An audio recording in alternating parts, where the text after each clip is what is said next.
falar sobre as bem-aventurados os que têm fome e sede de justiça. Então, bem-aventurado os que têm fome e sede de justiça. Parece uma frase simples, sem muito conteúdo, mas ela tem muita coisa para nos ensinar, né? Essa frase, essa quarta bem-aventurança, né? Bem-aventurados os que têm fome e sede de justiça, de fazer justiça para Deus, em relação a Deus e em relação aos outros, né? Em relação aos nossos familiares, amigos, assim por diante. A justiça que trata essa quarta bem-aventurança, trata-se também o sentido habitual do termo justiça. Justiça nas relações humanas, que é um termo comum, né? Precisa ser justo com as pessoas. Possui na Sagrada Escritura um significado muito amplo, a justiça.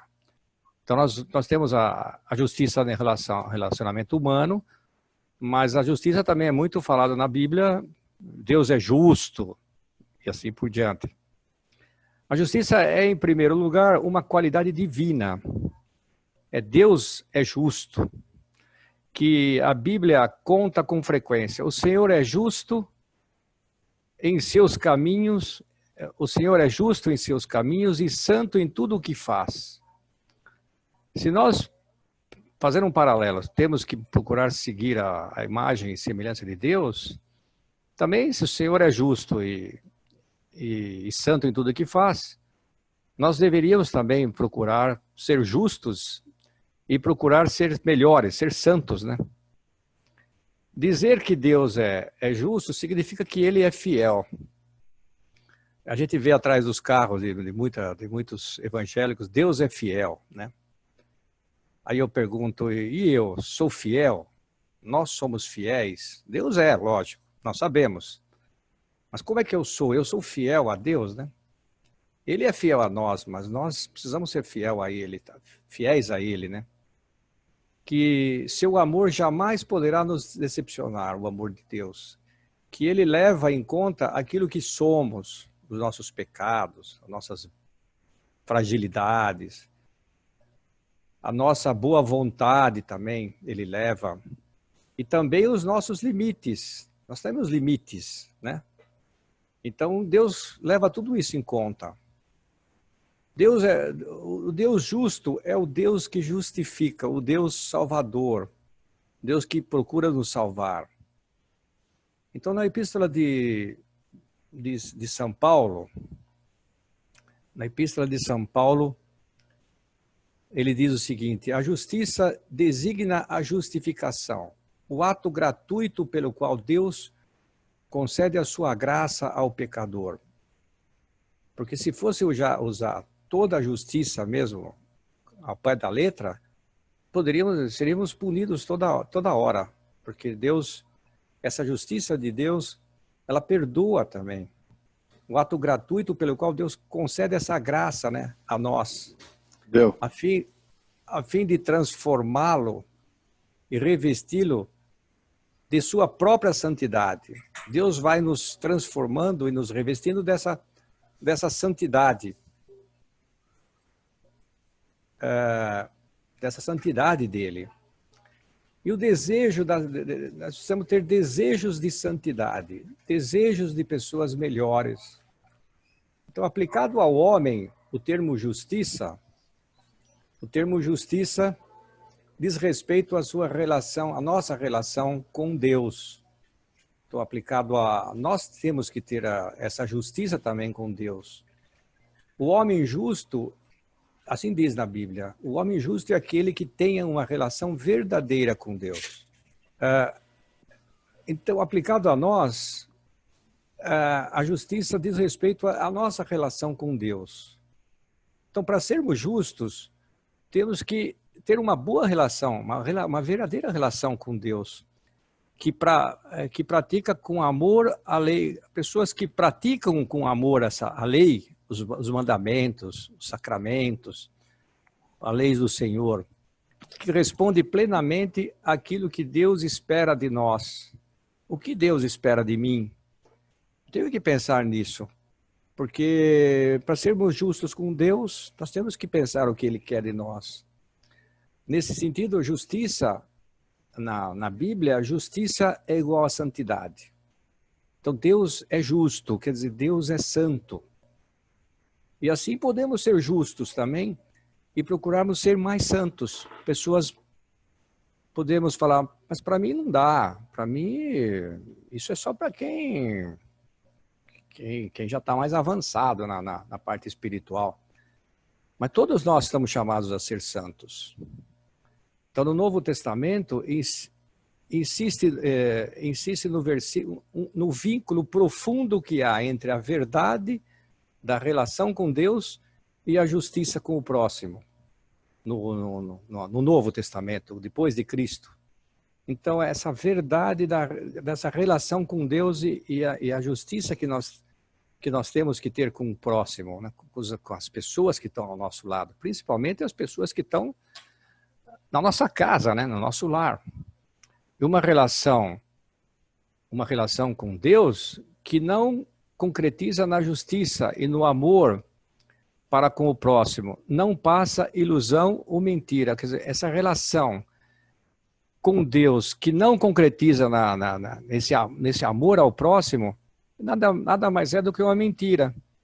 A gente pode dizer que vai na missa, que reza o terço, que lê o evangelho e tal, mas isso não se traduzir nesse amor ao próximo, vira tudo ilusão, é tudo mentira. Tudo vão falar, mas vai na missa, mas depois chega em casa e faz um monte de papelão. Então, colocar isso em prática é ser justo com as pessoas, primeiro justo com Deus, né? Porque se eu procuro seguir os mandamentos de Deus, eu tenho que colocar em prática no dia a dia, a hora que eu estou na rua, no trabalho, na reunião, nas divergências, numa assembleia de condomínio, aí que o bicho pega, né? A justiça para com o outro corresponde exatamente à justeza de nossa relação com Deus. Então, quanto mais próximo, já falamos várias vezes disso, quanto mais próximo eu estou com Deus, mais justo eu sou, mais eu olho o outro, mais eu olho o próximo como outra alma. Eu não vejo um próximo como uma concorrente, eu vejo o próximo como uma pessoa que precisa ir para o céu, que eu preciso arrastar ele para junto comigo, se é que eu vou, né? Então, mas eu tenho que lutar para ir para o céu, e se eu sou justo, eu quero que ele também vá. Os nossos filhos, a nossa esposa, os nossos amigos.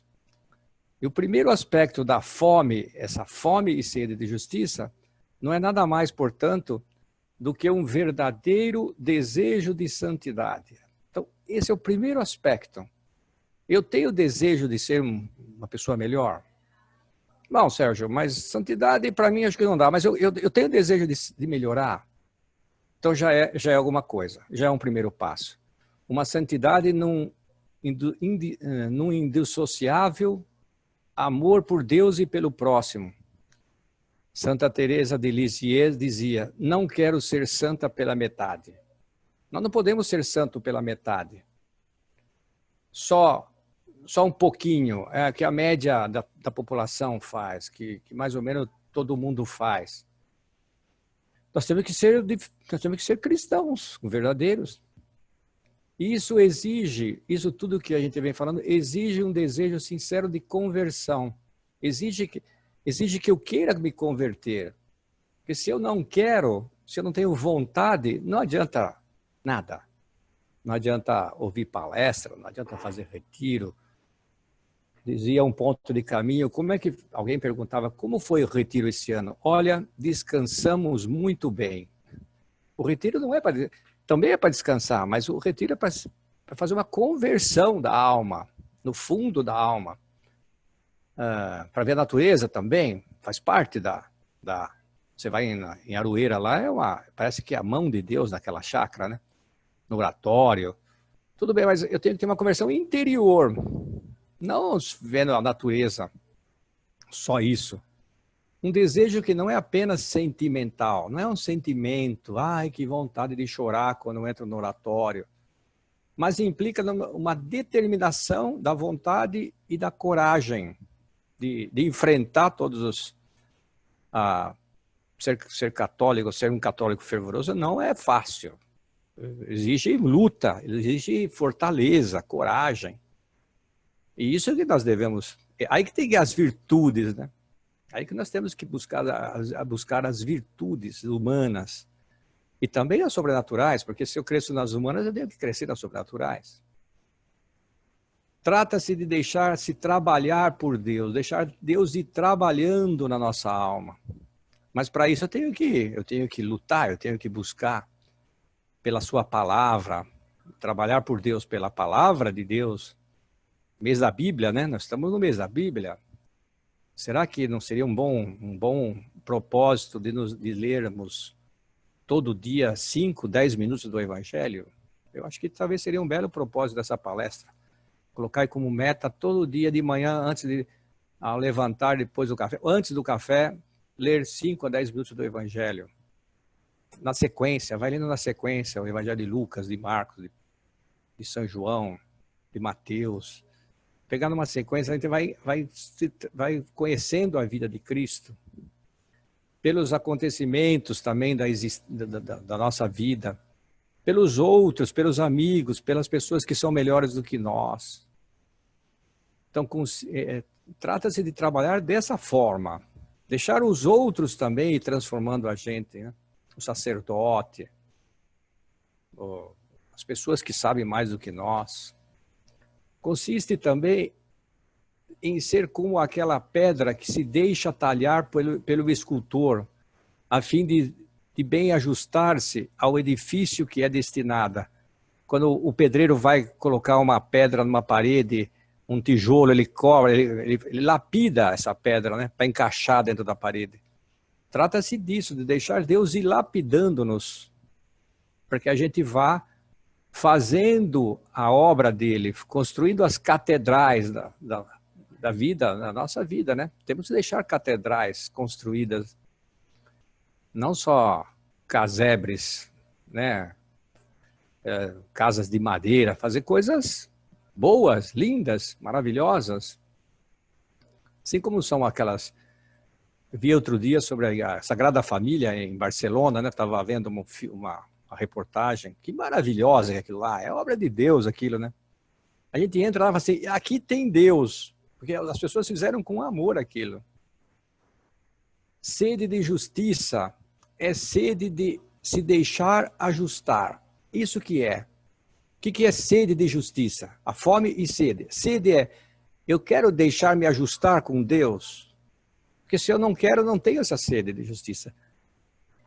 Essa justiça de parecer com Deus. Se Deus é justo, é santo, eu quero se aproximar, eu quero me parecer com Ele. De ajustar-se a Deus e aos outros.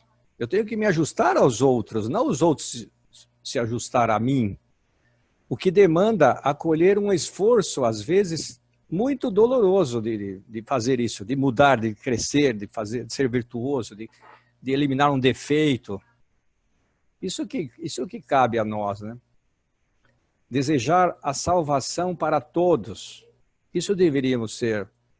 Todas as pessoas que estão rezar pelos outros. Hoje falava com um amigo, estou rezando pela sua filha que está com depressão. Então, temos que... Os outros têm que saber que nós rezamos por eles. Se nós desejamos a salvação de outros, nós temos que rezar pelos outros. Essa fome e sede de justiça. Né? Então, é o reino... Deus mesmo pede que não o deixemos em paz. Deus quer que nós não deixemos Deus em paz. Que ficamos pedindo, cutucando, enquanto suas promessas de salvação não forem realizadas. Enquanto as promessas de salvação da humanidade, de nós, dos homens, não forem realizadas, nós temos que estar importunando Deus. Nós temos que estar pedindo. Não é justo que eu ame tão pouco o meu próximo quanto ele tem tanta necessidade de amor. As pessoas têm necessidade de amar. Nós já falamos isso em outras vezes, que o coração nosso foi feito para amar. E nós temos necessidade de Deus. Deus é amor, então nós temos necessidade. O homem precisa de Deus. Então só seremos justos se nós enxergarmos Deus nos outros. Então esse desejo de verdade, o que é esse desejo da verdade? É desejo de Deus. A sede de justiça é uma sede de conversão, de transformação interior, já tinha dito, né? De transformarmos, como parecermos outros cristos, outros deuses, né? Outros deuses, não deuses, mas ser Deus também, procurar parecer-se com Deus. O que é grave não são as nossas faltas, mas recusarmos-nos a colocá-las na luz de Deus. As nossas faltas nós temos que procurar confessar. Quando nós colocamos isso numa confissão bem feita, numa contrição, de pedir perdão, essas faltas sobem, elas ficam leves. Mas se nós guardamos dentro de nós, elas vão ficando pesadas. Qual é o meu desejo mais... Tenho que perguntar a isso. Qual é o meu desejo mais profundo? De que tenho verdadeiramente fome e sede? Do que eu tenho fome e sede? É das minhas coisas, do meu prazer, do meu poder, do meu dinheiro, da minha vaidade? Ou eu tenho fome de coisas verdadeiras, coisas de Deus? É normal que habite em nós vários desejos. Nós temos muitos desejos no trabalho, na família, né, em muitas coisas. Todavia, eles podem nos dispersar ou até nos dividir. Pode ir dispersando, e é fácil nos dispersar, nós sabemos disso, né? Para ter essa palestra aqui, é difícil a gente focar. Olha, hoje eu passei a mensagem, para você lembrar o pessoal, porque a gente esquece. As coisas vão dispersando na vida. Então, esses desejos são bons. É assim a realização de alguns nos leve alguns desejos nos levem a algumas decepções. Vai acontecer isso. E acontece muitas vezes. Decepções e impasses na nossa vida. Porém, um dentre eles deve ser a nossa nota dominante. Qual é a nossa dominante que nós temos que ter? Capaz de reunir e unificar todos os outros. Que é o desejo de Deus, da verdade de Deus. Assim está no Salmo 86. Ensinai-me vosso caminho, Senhor, para que eu ande na vossa verdade. Esse deve ser a nota dominante. Ensinai-vos o vosso caminho, Senhor. E temos que pedir isso toda hora. Quem nos não orienta para Deus, seu desejo corre o risco de dispersar-se, já dizia agora mesmo. A gente vai dispersando na vida e a gente chega no final dela, às vezes correndo atrás de muitas coisas, mas esquecendo da mais importante, que é a busca de Deus, essa justiça, que é ser justo com Deus também. Felizes aqueles cujo desejo mais profundo não se limita a uma ambição humana somente, mas consiste num desejo da felicidade, de agradar a Deus, de fazer a sua vontade, de amar o Senhor e ao próximo. Porque não adianta só amar o Senhor. Nós vamos ver que amamos a Deus quando nós transformamos isso ao próximo. Aí sim, fala assim, esse cara ama a Deus. Com todas as suas fibras no coração. Como manter vivo esse desejo de santidade, desejo de Deus? E esse desejo pode ir desaparecendo na nossa vida. Uma das principais razões é a falta de fidelidade na oração. Se a gente esquece a oração, começa a deixar porque tem muitas coisas para fazer. Tem muita coisa para fazer, a gente vai esquecendo de Deus também. Então, já terminando aqui, que a sede de Jesus se torne a nossa sede. Que nós tenhamos sede de conhecer a Jesus, conhecer a Deus.